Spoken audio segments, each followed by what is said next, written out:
नमस्कार, सलाम। News click के इस खास कार्यक्रम चुनाव चक्र में आपका स्वागत है। मैं हूं मुकुल सरल और मेरे साथ हैं मेरी वरिष्ठ सहयोगी अदिति।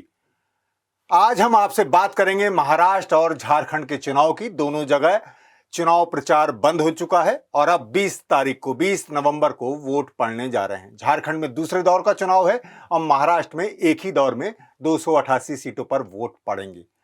तो आज हम आपको कुछ खास तरह से एक मैप के जरिए, जो न्यूज क्लिक का एक विशेष मैप है, इलेक्शन मैप, उसके जरिए आपको कुछ तस्वीर झारखंड और महाराष्ट्र की दिखाने की कोशिश करेंगे कि क्या तस्वीर है, आंकड़े क्या बता रहे हैं 2019 के, 2024 के, और अब तस्वीर कैसी बन सकती है आंकड़ों के जरिए और मुद्दों के जरिए। मुद्दे क्या हैं, क्या 2019 या 24 में जो लोकसभा चुनाव हुए उसकी अपेक्षा कुछ मुद्दे बदले हैं, कुछ बदलाव हुआ है हालात में, किस तरह के गठबंधन नए बने हैं, कैसे गठबंधन टूटे हैं, इन सब राजनीति पर भी हम चर्चा करेंगे। लेकिन हम आपको पहले आंकड़ों के जरिए, इस मैप के जरिए, जो न्यूज क्लिक का विशेष मैप है, और हमारा आग्रह है, आपसे अपील है कि इसे कोई भी यूज कर सकता है, इसे आप भी प्रयोग कर सकते हैं और न्यूज क्लिक की हिंदी और अंग्रेजी वेबसाइट पर जाकर इसे देख सकते हैं। वहां इसे खोलिए और आपको बहुत आसानी से, जिन्हें भी राजनीति में जरा सी रुचि है, वो उस पूरे समीकरण, उस पूरे आंकड़े को जान सकते हैं कि वहां क्या, कैसी तस्वीर है। आप देख रहे होंगे इस तस्वीर में, मैप में, कि झारखंड 2019 का ये जो तस्वीर है आपके सामने, 81 सीटें हैं कुल मिलाकर, वहां 81 सीटें हैं। और 2019 के चुनाव में आपको पता ही है कि जेएमएम और कांग्रेस ने मिलजुल कर सरकार बनाई थी। तो जेएमएम सबसे बड़ी पार्टी के रूप में उभरी थी। 81 सीटों में से जेएमएम यानी झारखंड मुक्ति मोर्चा, उसे 30 सीटें मिली थी और बीजेपी 25 सीटों पर थी, यानी बीजेपी दूसरे नंबर पर 2019 के चुनाव में थी। और जो झारखंड मुक्ति मोर्चा के साथ थे आज इंडियन अलायंस, जिसका नाम है कांग्रेस, वो 16 सीटों पर थी। तो 30 और 16 46 सीटें ये बन जाती हैं। इसके साथ इस मोर्चे में आरजेडी, सीपीआईएमएल और एनसीपी, ये भी अब इंडिया गठबंधन का हिस्सा है। तो अगर आप देखें तो 81 सीटों में जो बहुमत बैठता है वो बैठता है 41 सीटों का। उसमें से काफी 50 से ऊपर सीटें 30 और 16 46 और आरजेडी 47, एमएल 48 और फिर एनसीपी को भी जोड़ने तो 49। हाँ, पर ये एनसीपी तब होगी ना जब स्प्लिट नहीं हुई। हाँ, स्प्लिट नहीं हुई थी, तो चीजें बहुत बदली भी हैं। तो ये एक आंकड़ा है, एक तस्वीर है 2019 असेंबली चुनाव, विधानसभा चुनाव की झारखंड की। झारखंड में 30 सीटों पर जेएमएम जीती थी 2019 में और इस बार भी उसका पूरा दांव लगा है और बीजेपी चाह रही है कि किसी तरह उसे वो राज्य मिल जाए, वो उस पर कब्जा कर ले। हालांकि उसे राज्य मिले हुए हैं, जैसे अदिति भी बताएंगे इस बारे में, कि मणिपुर जो उनका एक राज्य है, वो भी आदिवासी बहुल राज्य है, वो उनसे संभल नहीं रहा और वो दूसरे राज्यों में एक हो और सेफ हो के नारे दे रहे हैं। तो आप ये जो पिक्चर देख रही हैं, 81 सीट, अब पहले दौर में हमने देखा कि 43 सीटों पर वोट पड़ गए, उसमें से ज्यादातर रिजर्व सीटें थीं जो एससी और एसटी के लिए रिजर्व हैं। अब दूसरे दौर का चुनाव होने जा रहा है। अब बची हमारे पास सीटें 38 सीटों पर अब दूसरे दौर में 20 तारीख को वोट पड़ने जा रहे हैं।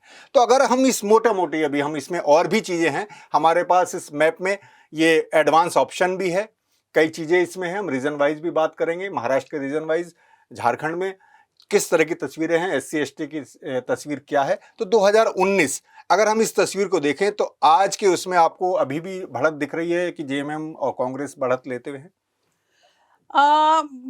जितना मतलब मेरी समझ में आ रहा है, मामला तो काफी टाइट लग रहा है इस बारी भी। लेकिन हाँ, मुझे लगता है बढ़त पे जरूर है, क्योंकि उसके दो कारण मुझे जो मोटा मोटी नजर आते हैं कि एक तो वो मैया समान योजना जो उन्होंने चलाई थी, जिसको बहुत कोशिश की गई कि कोर्ट जाके उसको रुकवाया भी जाए। हालांकि महाराष्ट्र में आप देखें कि कितने ही वो वहां पे लाडकी बहन को लेके उसको भुना रहे हैं वो लोग। तो एक उसका मुझे लगता है एक अच्छा असर होगा। दूसरा मुझे लगता है कि यहाँ भी एक सहानुभूति होगी, जिस तरह से उन्होंने हेमंत सोरेन को जेल में डाला और जिस तरह से कल्पना सोरेन अब उभर के आई हैं, कहते हैं कि एकदम स्टार कैंपेनर हो रही हैं, लाखों लाख उनको भीड़ जुट रही है वहाँ पे। तो मुझे लगता है कि ओवरऑल ज़रूर एक फ़ायदे में दिख रही है। हालाँकि मुझे लगता है कि भाजपा भी जो है वो जी। कोई कसर नहीं छोड़ रही है, ये घुसपैठियों वाला एंगल लेके। हाँ, तो और इस मुद्दे पर हम और इसे डिकोड करेंगे, पर हम थोड़ा सा ये मैप भी डिकोड कर लें, क्योंकि जैसे अदिति कह रही हैं कि जो फाइट है बहुत टाइट है और वाकई में कड़ा संघर्ष है। आप इस नक्शे को भी अगर आप देखेंगे तो कुछ जगह केसरिया, वहां तो बीजेपी है, लेकिन बीजेपी के साथ जो उस समय नहीं थे, जो अलग लड़े थे चुनाव, जैसे जेवीएम, झारखंड विकास मोर्चा, ये बाबूलाल मरांडी की पार्टी थी। बाबूलाल मरांडी झारखंड के पहले मुख्यमंत्री रहे हैं जब वो गठन हुआ झारखंड का। वो फिर बीजेपी से अलग हो गए। 2006 में उन्होंने अपनी पार्टी बना ली कि भाई मुझे उपेक्षा की जा रही है। लेकिन 2019 के चुनाव में जब देखा कि सरकार में नहीं आ पाई बीजेपी, तो उन्होंने मान मनव्वल किया कि आगे के उसमें किस तरह से हो, तो वो बाबूलाल मरांडी ने अपनी पार्टी जेवीएम का ही विलय बीजेपी में कर दिया। तो अगर हम देखें कि बीजेपी 25, जेवीएम 3, तो 28 सीटें उनके पास एक तरह से हो जाती हैं, अगर वो उसे इस तरह ही बिल्कुल वो उसी तरह ट्रांसलेट हो। फिर उसके बाद इनके साथ है, बीजेपी के साथ है अब AJSUP, यानी ये ऑल झारखंड स्टूडेंट यूनियन है। तो all India all Jharkhand student union, जिसे हिंदी में हम आजसू कहते हैं, बहुत फाइट उसने की है झारखंड के लेकर। लेकिन फिर वो भी अब जो है बीजेपी गठबंधन में साथ है। तो उसकी भी एक सीट, अगर 2 सीटें थी उसके पास 2019 में, अलग लड़े थे, तो 25 और जेवीएम 3 28 और 2 30 सीटें बीजेपी के इस समय, मतलब अगर फोल्डर में देखी जाए तो वो हैं जो पिछली बार की अपेक्षा। और इनके पास बनती हैं, इस इंडिया अलायंस के पास 49 सीटें करीब। तो ये है। अब हम इसमें जरा सा देख लें, जैसे मैंने कहा कि झारखंड आदिवासी बहुल इलाका है, आदिवासी बहुत सारी सीटों पर लगभग, और अपनी रिजर्व सीटों पर तो वो निर्णायक हैं ही।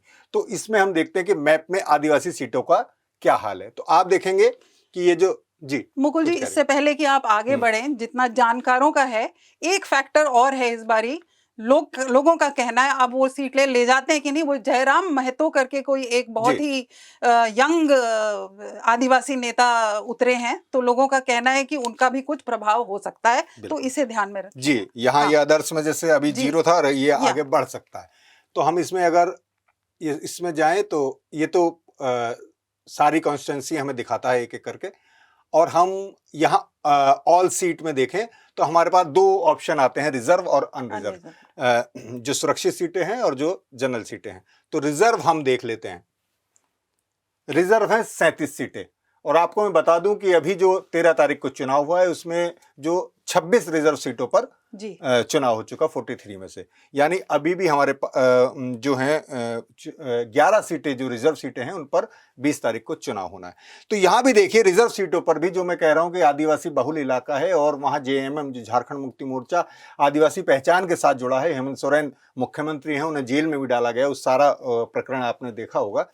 तो JMM आदिवासी इलाकों में या सुरक्षित सीटों पर जो रिजर्व सीटें हैं उनमें सबसे आगे रही 21 सीटें। 21 सीटें झारखंड मुक्ति मोर्चा के पास हैं, और बीजेपी के पास केवल 8 सीटें हैं। कांग्रेस 6, RJD 1, JVM जो मैंने बताया बाबूलाल मरांडी जो अब बीजेपी के साथ है उनके पास 1।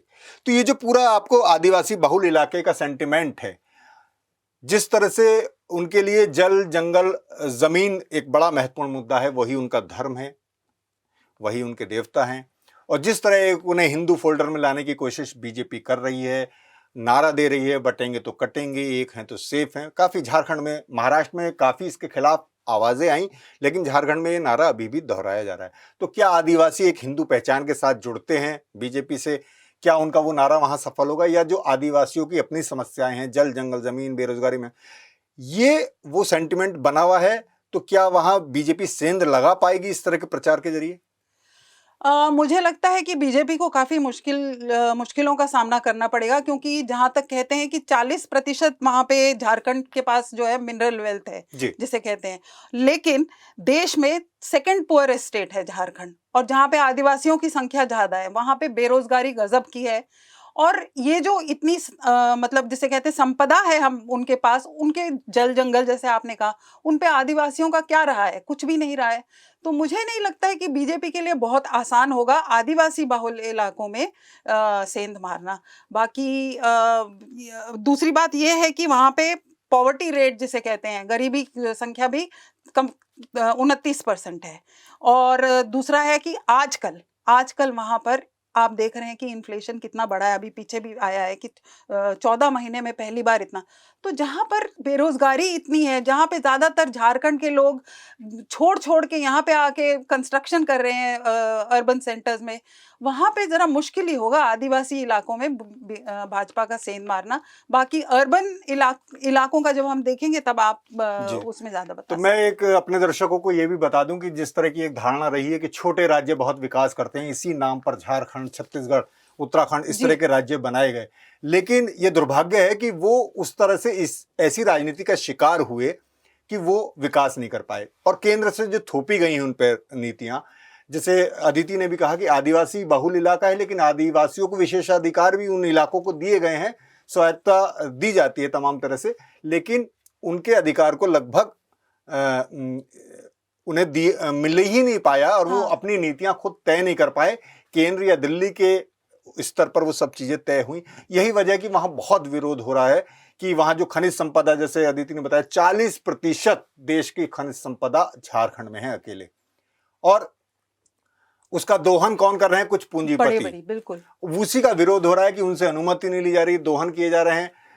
हेमंत सोरेन ने भी मुद्दा उठाया जब बांग्लादेशी घुसपैठियों का मुद्दा उठा, कि उन्होंने कहा कि हमारा राज्य तो लैंड लॉक है, मतलब चारों तरफ हमारे कोई किसी भी देश की सीमा नहीं लगती, भारत के राज्य लगते हैं, कहाँ से घुसपैठिए आ रहे हैं और घुसपैठिए क्या ले जा रहे हैं, वो सारी एक अलग डिबेट है। लेकिन और उन्होंने पूछा कि जो हमारे संसाधन है, बिजली यहाँ बनाई जा रही है और दी जा रही है बांग्लादेश में, तो क्या आपका समझौता है, क्या अंडरस्टैंडिंग है, वो आप बताइए। केंद्र से ये सवाल उन्होंने किया है। तो 37 सीटें रिजर्व सीटें हैं, इनमें से 26 पर चुनाव हो चुका है, 11 पर 20 तारीख को चुनाव होगा। तो इसी में बस अब ये रिजर्व हैं, ये अनरिजर्व हैं, ये 44 सीटें जो आपकी रिजर्व नहीं है, जो जनरल सीटें हैं, उनमें बीजेपी को जरूर, जैसा अदिति ने भी कहा, अर्बन इसमें काफी आते हैं हालांकि, तो इसमें बीजेपी को 17 सीटों पर बढ़त मिली थी। जेएमएम 9 सीटों पर रही, लेकिन कांग्रेस का कांग्रेस यहां बढ़ी। अब देखिए कि जेएमएम अगर संभाल ले मोर्चा आदिवासी इलाकों में या सुरक्षित सीटों पर, और कांग्रेस अर्बन सेक्टर में, अर्बन इलाकों में काम कर पाए, तो मुझे लगता है कि एक बार फिर उनकी पकड़ मजबूत हो सकती है। एक बार मैं जल्दी से बस 2024 का भी आंकड़ा आपको दिखा दूं, फिर हम महाराष्ट्र पर चलेंगे। यहाँ आप इस मैप में अगर ये जनरल आप अदिति दबा देंगे, जनरल, हाँ, जनरल इलेक्शन 2024 आ गया। तो जनरल ये झारखंड में आप देखेंगे 14 लोकसभा सीटें हैं। 14 लोकसभा सीटों में बीजेपी के पास 8 सीटें हैं, यानी वो लोकसभा में बढ़त बनाए हुए है। लेकिन पिछली उससे कम है, 4 कम 2014 से 4 कम है, और झारखंड मुक्ति मोर्चा के पास 3 है, कांग्रेस के पास 2 हैं, अदर्स 1 पर है। और इसे हमने कंपेयर भी कर सकते हैं आप इसे, जनरल इलेक्शन 2024 वर्सेस जनरल 2014। हम इसे अगर 2019 जो हुआ था उससे कंपेयर करें तो ये बनती हैं, उसमें भी 3 कम जा रहे हैं। 8 ही सीटों पर बना हुआ है। ये मैं एक बार और देख लेता हूँ, ये सही आंकड़ा है क्या? हाँ, ये 8 ही है। तो यानी जो लोकसभा में बीजेपी को बढ़त है, लेकिन मैंने जैसे कहा कि वहां काफी इक्वेशन बने हैं विधानसभा के, क्योंकि इसे इस तरह इम्पोज भी नहीं किया जा सकता कि लोकसभा के मुद्दे क्योंकि राष्ट्रीय स्तर के होते हैं और विधानसभा के राज्य स्तर के। इसलिए आपने देखा कि पिछली बार 2019 में भी बीजेपी ने सीटें पाई काफी, लेकिन वो विधानसभा में हार गई। तो इस तरह से जैसे अगर आप देखें कि 2019 में उसके पास 11 सीटें थी, लेकिन विधानसभा में वो 25 सीटों पर रह गई थी। तो ये भी एक आंकड़ा है। लोकसभा के जरिए हम विधानसभा को नहीं समझ सकते, लेकिन ये पता चलता है कि लोकसभा में किस तरह से लोगों ने वोट दिया और वो विधानसभा में किस तरह, अगर हम 2019 से मोटा मोटा ही देखें तो विधानसभा में अलग तरह से वोट किया जा रहा है। क्यों अदिति? जी, और दूसरा इस बार मुझे लगता है कि थोड़ा सा अलग समीकरण जिसे आप कह रहे हैं, क्योंकि एक इंडिया ब्लॉक का एक गठन होना और एक ऑपोजिशन यूनिटी का होना, मुझे लगता है वो भी कहीं ना कहीं कोई कुछ असर तो करेगा ही। तो ये तो अब देखना होगा, क्योंकि 20 तारीख को वोट है और 23 तारीख को मतगणना। तो अब हम थोड़ा सा महाराष्ट्र की तरफ चलते हैं। महाराष्ट्र भी बहुत, क्योंकि वहाँ की भी बैटल, वहाँ की भी जंग बहुत तेज है। बहुत। तो असेंबली चुनाव अगर हम करें, और असेंबली चुनाव वहाँ हुए थे जैसे झारखंड में 2019 में, ऐसे ही 2019 हमने यहाँ सेलेक्ट कर लेते हैं। और यहाँ पर हम प्रदेश जो सेलेक्ट है ना, स्टेट और यूटी, यहाँ पर हम महाराष्ट्र सेलेक्ट कर लेते हैं। तो देखिए दोस्तों, महाराष्ट्र में है 288 सीटें, 288। अब उसमें हम देख लेते हैं। हालांकि मैं आपको बता दूं, क्योंकि ये नक्शा ये देखने में मैं थोड़ा परेशानी होगी, क्योंकि वहां भी इक्वेशन, वहां भी समीकरण, पार्टियां, गठबंधन सब बदल गए हैं। हाँ, फिर भी हम एक नजर डाल लेते हैं। तो बीजेपी 105, 288 में से 105 सीटों पर थी, यानी पूर्ण बहुमत उसे भी नहीं मिल पाया था। इसी वजह से वहां इतनी जोड़ तोड़ सब चली है, अकेली लड़ी थी जी। शिवसेना जो है, उस समय शिवसेना टूटी नहीं थी, तो शिवसेना के पास थी 56 सीटें। एनसीपी, उसमें भी दो फाड़ नहीं हुए थे, अजित पवार और शरद पवार एक साथ ही थे, तो उसके पास थी 54 सीटें। कांग्रेस के पास थी 44 सीटें। जो इंडिपेंडेंट थे वो 13 सीटों पर थे, वो भी वहां काफी, क्योंकि वहां भी नेता बहुत महत्वपूर्ण होते हैं। इसके अलावा और छोटी पार्टियां, बीवीए, एआईएम 2 सीटों पर थी, एसपी यानी समाजवादी पार्टी भी 2 सीटों पर थी। तो ये एक पूरा वो था। लेकिन 2024 में तस्वीर बदल गई। हम एक बार 2024 की भी तस्वीर हम देख लेते हैं। जनरल आप इलेक्शन का वो दबाइए, क्योंकि बहुत कुछ बदल गया। अब ये देखिए, पूरा भारत का नक्शा है, पूरे देश का नक्शा है, 543 सीटें हैं। हम इसमें अगर यहां आप महाराष्ट्र हमें दिखाएं अदिति,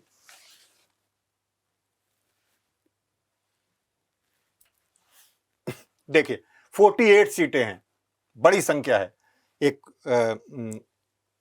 48 सीटें लोकसभा की महाराष्ट्र में, मेरे ख्याल देश में सेकंड हाईएस्ट है, उत्तर प्रदेश के बाद महाराष्ट्र का नंबर आता है, यानी सरकार बनाने में उसकी बड़ी महत्वपूर्ण भूमिका होती है। तो ये 48 सीटों में से कांग्रेस ने 13 सीटें, यानी इस बार अगर हम देखें विधानसभा में भी जिस तरह का वो हुआ, और उसके बाद आपने सब देखा कि कैसे शिवसेना बीजेपी से अलग हुई, कैसे उसने शरद पवार और एनसीपी और कांग्रेस के साथ मिलकर सरकार बनाने की कोशिश की, कैसे रातों रात, मतलब सुबह सवेरे फडणवीस और अजित पवार शपथ लेते हैं, फिर वो नहीं बहुमत साबित कर पाते, फिर उद्धव ठाकरे की सरकार बनती है, फिर उसे भी गिरा दिया जाता है और शिंदे वहां के मुख्यमंत्री बनाए जाते हैं, शिवसेना में 2 फाड़ करके, फिर अजित पवार भी उप मुख्यमंत्री बन जाते हैं उसमें। तो वो चीजें अब इसमें आपको वो नजर आएगा लोकसभा, क्योंकि 2024 में हुआ है और 2019 में सब एक थे, और फिर कैसे बदल गई सीटें। कांग्रेस 13, बीजेपी 9। बीजेपी को बहुत बड़ा नुकसान हुआ है, आप देखें कि 14 का सीट, ये 2014 की अपेक्षा वो हुआ है, लेकिन हम 2019 रखें अगर, 19 रखें, हाँ, तो 2000 ये इसमें भी यही शायद 14 का ही नुकसान है, अभी हम इसे और करेक्ट कर लेंगे। तो कांग्रेस 13, बीजेपी 9 और शिवसेना उद्धव यूबीटी यानी उद्धव ठाकरे, ये आप देखेंगे तो बनती, इनके पास 9 सीटें हैं। एनसीपी एसपी यानी एनसीपी शरद पवार, ये बनती है 8, यानी इतने फ्रैक्शन वहां हो चुके हैं। एसएचएस ये शिवसेना शिंदे है, ये 7 सीटें हैं। ये एनसीपी जो उन्होंने पूरा चुनाव चिन्ह भी हथिया लिया है, पार्टी का नाम भी अपना एनसीपी हथिया लिया है, अजित पवार। तो अजित पवार के पास 1 सीट है लोकसभा में, इसलिए उन्हें बहुत ज्यादा तवज्जो नहीं मिली, वो इसलिए थोड़े नाराज, और ये वो, पर वो क्या करें कि कहाँ जाएं। तो मुझे लगता है आप दर्शकों को ये बता देना जरूरी है कि ये चुनाव जो है वो एमवीए महाराष्ट्र विकास आघाड़ी और महायुति जो जिसे कहते हैं, वो 2 फाड़ की हुई जो एक और बीजेपी के नेतृत्व में जो बनी है, उनके साथ उनका आंकड़ा बता रहा है, उनका आंकड़ा जी, महाविकास आघाड़ी एमवीए और महायुति जो बीजेपी के नेतृत्व में बनी है। तो महाविकास आघाड़ी में बड़ी पार्टियों में कांग्रेस, एनसीपी शरद पवार और शिवसेना उद्धव ठाकरे, ये मोटे मोटे हैं। और जो महायुति है जो बीजेपी के नेतृत्व में है, उसमें अब शिवसेना शिंदे और एनसीपी अजित पवार उनके साथ हैं। उसके अलावा भी छोटी छोटी पार्टियां, छोटे नेताओं, सबको वो किया जा रहा है मैनेज कि किस तरह से क्या हो, पर ये एक वो बनता है सीन। और देखिए आप, क्योंकि यानी 2019 में जिस तरह से वहां सरकार शिवसेना को पलटी, पहले हाँ। नहीं मिला, फिर शिवसेना बनी उद्धव ठाकरे, फिर उन्हें हटाया गया, गिराया गया, पार्टियों को दो फाड़ किया गया, उनके चुनाव चिन्ह ले लिए गए। तो मुझे लगता है कि 2024 में उसका रिफ्लेक्शन दिखाई दिया। क्यों, आप क्या कहेंगे कि वो सहानुभूति जो थी शरद पवार के प्रति और उद्धव के प्रति, और जो जिस तरह की नीति अपनाई गई महाराष्ट्र, तो यानी सरकार जैसे लूट ली गई या चोरी कर ली गई, उसका फर्क आपको 24 में दिख रहा है? हाँ, मुझे लगता है वो भी है, क्योंकि एक तो वही इंडिया ब्लॉक का गठन होना और इन लोगों का साथ में लड़ना, सहानुभूति की जिस तरह से उद्धव को, देखिए लोग दगाबाजी को, बिट्रेयल जिसे कहते हैं ना, उसे माफ नहीं करते हैं। तो वो उद्धव ठाकरे क्योंकि ठीक ठाक सरकार चला रहे थे, कोविड का पूरा उन्होंने जिस तरह से वहां पे सामना किया, तो उद्धव ठाकरे और शरद पवार के लिए भी इतने सालों से वो राजनीति में रहे हैं, तो लोगों की एक सहानुभूति तो रही है। दूसरा, महाराष्ट्र में जो मुद्दा वो है कि वहाँ पे किसानी को लेके एक बहुत बड़ा संघर्ष चल रहा है, चाहे सोयाबीन हो, चाहे लहसुन हो, प्याज हो, और दूसरा बेरोजगारी, जिस वजह से अब ये महाराष्ट्र वर्सेस गुजरात का जो है वहाँ पे ऑपोजिशन बना रही है, क्योंकि इतने ही प्रोजेक्ट्स जो हैं, आपने देखा होगा कि गुजरात जा चुके हैं, तो लोगों को लग रहा है कि यार हमारे यहाँ तो नौकरी नहीं है और वहां जाके सब जो है गुजरात ही ले जाया जा रहा है। गुजरात वर्सेस तो महाराष्ट्र एक बड़ा सेंटिमेंट मराठी है। प्राइड का भी एक इशू है। अब देखें कि वो किस हद तक काम करता है। तो महाराष्ट्र गुजरात की लड़ाई तो चली रही, जैसे अजित पवार ने बम फोड़ा कि भाई हमारी बैठक हुई उसमें अडानी के यहाँ, और जिस तरह शरद पवार की बातें सामने आई, सब ये सब चीजें हैं।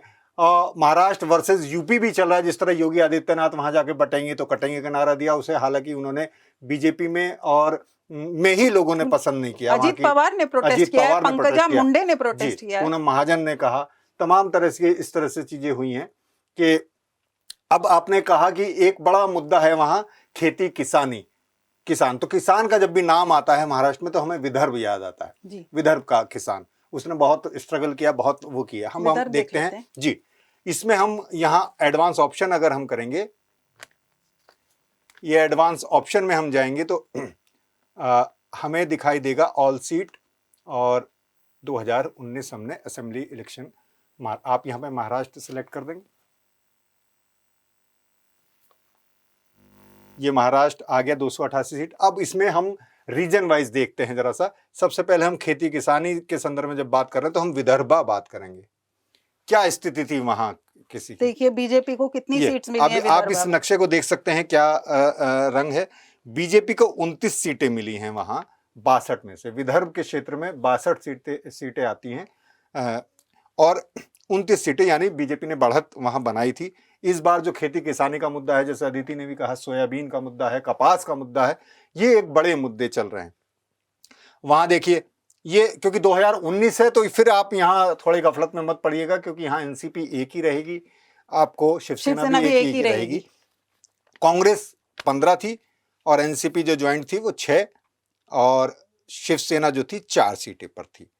तो विदर्भ में ये स्थिति है। अब ये देखना है कि खेती किसान जो नाराज बताए जा रहे हैं, और वो कह रहे हैं कि हमें मुफ्त मत दीजिए आप बिजली पानी पर, हमारी जो एमएसपी वाला एक मुद्दा वहां भी है, तमाम सब चीजों का जितनी लागत आ रही है उससे कम में बिक रही है सोयाबीन कपास, ये तो एक बड़ा मुद्दा किसानों के सामने बदहाली का है। और विदर्भ किसानों की आत्महत्या के लिए भी बहुत ज्यादा एक तरह से दुर्भाग्यपूर्ण बात है कि मशहूर रहा। तो ये भी एक वो है। तो 62 सीटें इसमें हैं।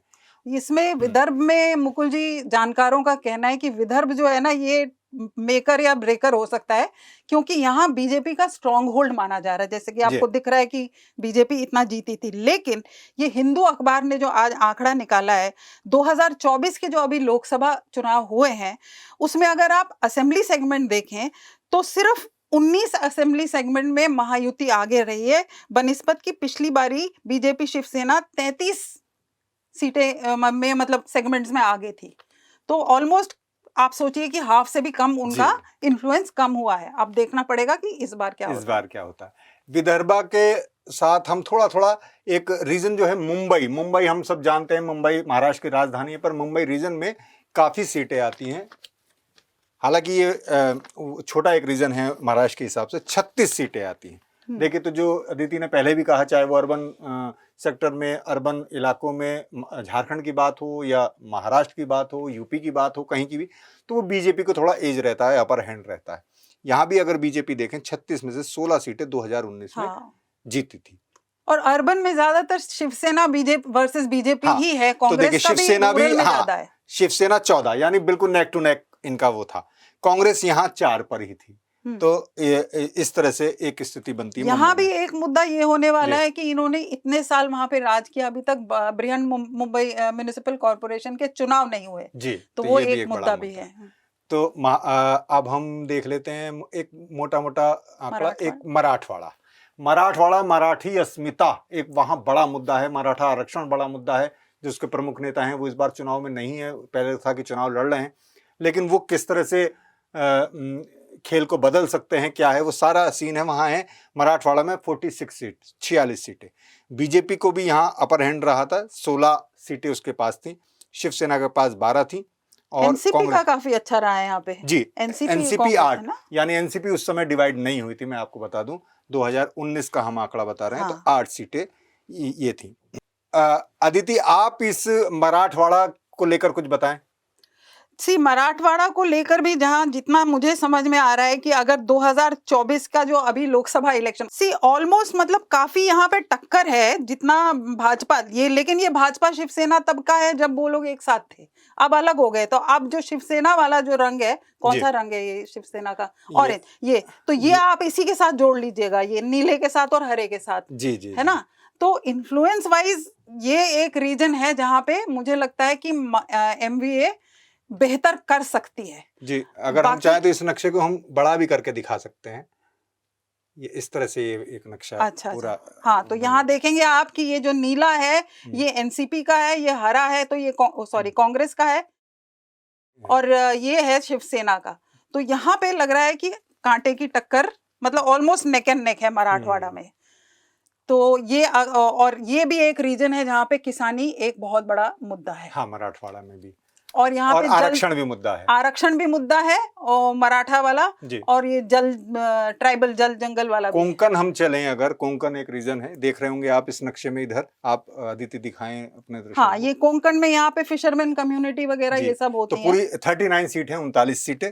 हाँ, काफी। तो वहां शिवसेना जब डिवाइड नहीं हुई थी, बार बार ये कहना पड़ रहा है, क्योंकि 15 सीटों पर, यानी सब उसका अपर हैंड था, सबसे आगे थी 15 सीटें। बीजेपी 11 सीटों पर थी, एनसीपी 5। यहाँ पर कांग्रेस का बहुत कुछ नहीं है इस इलाके में। जी, आप इसे बड़ा करके दिखा, थोड़ा सा छोटा करके। हाँ, ये पूरा कोंकण इलाका है। तो इसके बारे में आप क्या कह रहे थे? नहीं, इसके बारे में जो मैं हिंदू ने अभी एनालिसिस किया है वो 2024 का निकाल रहे हैं लोकसभा से असेंबली सेगमेंट में, कि यहाँ पे भी महायुति और एमवीए का जो है ऑलमोस्ट नेक एंड नेक चल रहा है, जितना कि इसमें भी दिख रहा है।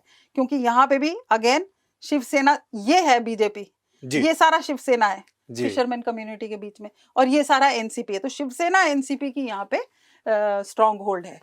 तो आप देखें कि इस रीजन में क्या होता है। जी, तो अब बचा हमारे पास नॉर्थ महाराष्ट्र, जो उत्तर महाराष्ट्र है। ये तो बीजेपी का स्ट्रॉन्ग होल्ड माना जाता है। हाँ, 47 सीटों में बीजेपी 16 पर थी।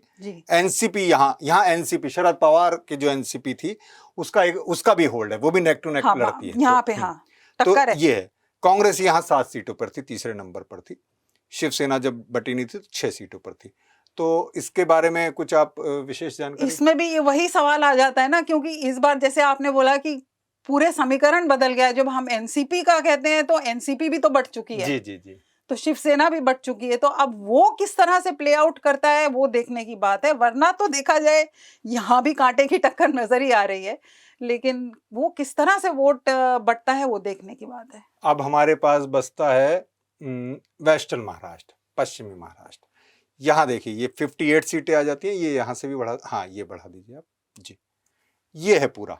यहाँ पर भी जो वेस्टर्न महाराष्ट्र है, यहाँ भी एनसीपी का बड़ा होल्ड है। अब वो देखते हैं कि अजीत पवार का कितना रहता है, पर शरद पवार का एक होल्ड है। 58 सीटों में से उन्होंने 21 सीटें उनकी पार्टी ये हिंदू के आंकड़ों के अनुसार वेस्टर्न महाराष्ट्र में 2019 में ये इन्होंने परसेंटेज नहीं निकाला है, 40% था इनका, और 39%, मतलब ऑलमोस्ट 1% का फर्क था, तो कितना नेक एंड नेक था आप समझ लीजिए। तो वही है, लेकिन वो और लोकसभा में वैसा ही रहा यहाँ पे। तो ये एक एरिया है। आपने अब देखा कि इसके रीजन वाइज आपने देखे जो मुंबई के हैं कि मुंबई, मराठवाड़ा, कोंकण, नॉर्थ महाराष्ट्र, वेस्टर्न महाराष्ट्र और विदर्भ, यानी 6 रीजन में इसे बांटा गया महाराष्ट्र को मोटे मोटे। तो वहाँ की सबकी अपनी विशेषताएं भी हैं, अपनी समस्याएं भी हैं। कहीं किसान की समस्या ज़्यादा है, कहीं बेरोजगारी की समस्या है, कहीं आरक्षण का मुद्दा है, कहीं मराठा अस्मिता का मुद्दा है, कहीं ओबीसी का मुद्दा है। तमाम सब चीज़ें हैं। उसके अलावा बीजेपी के पास लाडकी बहन योजना है, शिंदे के पास। उसके अलावा वहाँ डिवाइड है, वहाँ उसे जो पार्टी, जब वो कह रहे हैं पार्टी को तो तोड़ दिया, वो कह रहे हैं एक हो। तो पार्टियों की टूट से भी लोगों में बहुत खुश नहीं हैं वहाँ के लोग, उनमें नाराजगी है। जिस तरह उद्धव ठाकरे से सत्ता वापस ली गई, जिस तरह से सिंबल को लेकर, सिंबल को लेकर, तो एक पूरा वहाँ सीन बना हुआ है। अब देखना है, क्योंकि 20 तारीख को वहाँ वोट पड़ने हैं एक ही दौर में। ये देखिए कि झारखंड एक छोटा राज्य है, 81 सीटें हैं, लेकिन वहाँ 2 दौर में चुनाव हुए। ये भी शुक्र मनाइए कि 2 ही में हुए। और महाराष्ट्र में एक ही दौर में 288 सीटों पर चुनाव होंगे। तो ये एक दोस्तों हमारा एक पूरा इलेक्शन मैप है। जैसे मैंने पहले कहा, इसे आप भी प्रयोग कर सकते हैं, कभी देख पढ़ सकते हैं, समझ सकते हैं राजनीति को आंकड़ों के जरिए कि किस तरह के वोट घटत बढ़त हो रही है। वोटों में हमने इसलिए बहुत ज़्यादा आपको नहीं बताया क्योंकि वहाँ पूरी ही सिचुएशन बदल चुकी है। चीज़ें बिल्कुल बदल चुकी हैं। पार्टियां जो एक साथ एकजुट थी, उनका वोट प्रतिशत अब कट गई, तो किसके हिस्से में कितना आया ये भी निकालना एक बड़ा मुश्किल काम है। तो ये हमने पूरा, इसे मैं पूरा ही मैप 288 सीटों का कर देता हूँ। यहाँ 1 मिनट, ये ऑल सीटें हम करेंगे, ऑल रीजन। तो यहाँ ये आ गया 288। तो महाराष्ट्र और झारखंड 20 तारीख को वोट पड़ रहे हैं, 23 तारीख को नतीजे आ जाएंगे। देखना होगा, क्योंकि अभी कोई भी भविष्यवाणी करना, क्योंकि 2024 के लोकसभा चुनाव में बड़ी बड़ी भविष्यवाणी की गई, 400 पार के नारे दिए गए, एग्जिट पोल आए, सब फेल हो गए। आपने देखा होगा, बड़े बड़े एग्जिट पोल करने वाले टेलीविजन पर रोते हुए देखे होंगे आपने देखा कि 2019 में बीजेपी को अच्छा बहुमत मिला, लेकिन झारखंड में सरकार झारखंड मुक्ति मोर्चा ने बनाई। महाराष्ट्र में वो पूर्ण बहुमत नहीं प्राप्त कर सके, वहाँ जोड़ तोड़ हुई, वहाँ खींचातानी हुई, और किस तरह फिर एक महाविकास आघाड़ी का गठन हुआ, एक महायुति का हुआ। तो ये सब चीज़ें काफ़ी चुनाव में चीज़ें, जैसे कहते हैं ना, गंगा में पानी बहुत बह चुका। तो लोकसभा चुनाव से भी काफ़ी चीज़ें परिवर्तित हुई हैं, और विधानसभा से भी मुद्दे भी। पर मुद्दा एक राष्ट्रीय स्तर पर जो बना है वो हर प्रदेश में है, वो बेरोजगारी, वो महंगाई। फिर अलग अलग मुद्दे, जैसे वहाँ आदिवासी पहचान का मुद्दा है, आदिवासी धर्म, सरना कोड, इस सब का मुद्दा है। महाराष्ट्र में मराठा अस्मिता का मुद्दा है, ओबीसी का मुद्दा है, किसानों का मुद्दा है, तमाम सारे मुद्दे हैं। अब देखते हैं कि जनता किस तरह के इन मुद्दों पर किस तरह से कैसे वोट करती है, रिएक्ट करती है, कौन किस तरफ जाता है, किसकी सरकार बनती है, या पहली जैसी कोई खिचड़ी वाला मामला और इस तरह से पूर्ण बहुमत नहीं मिलता तो फिर वही जोड़ तोड़ और खींचातानी और कौन किधर जाएगा, ये भी आज की तारीख में कहना जोखिम भरा है कि कौन किस तरफ रहेगा, किसको, अगर जिसका पलड़ा भारी होगा। मुझे लगता है जिस तरह की टूट फूट महाराष्ट्र के संदर्भ में, तो कौन किस पाले में वापस चला जाए और कौन किस पाले से वापस निकल जाए, ये कहना बहुत मुश्किल है। तो आप और चुनाव आयोग का क्या रवैया रहता है, इस पर भी बहुत, इस पर ही चुनाव आयोग का रवैया भी देखना होगा कि किस तरह निष्पक्ष चुनाव हो पाते हैं, बराबरी का चुनाव। जिस तरह हमने देखा कि वो चुनाव प्रचार के दौरान तो हमें बराबरी का स्तर नहीं दिखा, जिस तरह से प्रचार युद्ध छेड़ा गया, फेक न्यूज आई है, तमाम तरह की चीजें हैं, और किस तरह के नफरती बयान हैं, उस पर भी कोई रोक नहीं लग पा रही है। अब वो गृह मंत्री और प्रधानमंत्री के स्तर तक दिए जा रहे हैं। तो खैर, ये देखने वाला होगा। हमारा ये चुनाव की विशेष पेशकश थी आपके लिए। अब हम फिर अब देखेंगे, नतीजे जब आते हैं तो उसका भी विश्लेषण करेंगे। फिलहाल हमें इजाजत दीजिए। शुक्रिया, नमस्कार।